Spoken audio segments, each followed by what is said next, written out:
নমস্কার। 2026 সালে সারপ্রাইজ কোন কোন রাশির আসবে এবং আচানক সারপ্রাইজ কোন কোন রাশির আসবে, এটা একদম সত্যি কথা। এটা কি জানেন আপনারা? আমি আজকে আপনাদের সেটাই বলে দিচ্ছি। 2026 সালে সব থেকে বেশি যে সারপ্রাইজ যে দু রাশি পাবে সেটা হলো, প্রথমে আসে হলো কুম্ভ রাশি এবং তারপর আসে মীন রাশি।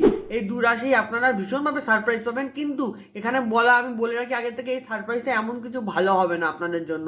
হঠাৎ হঠাৎ করে জীবনে এমন কিছু আপনারা নিজেদের, বিশেষ করে কর্মজীবনে এমন কিছু ষড়যন্ত্রের শিকার হবেন কিংবা মোড় দেখতে পাবেন যেটা আপনাদের মোটেই ভাল লাগবে না।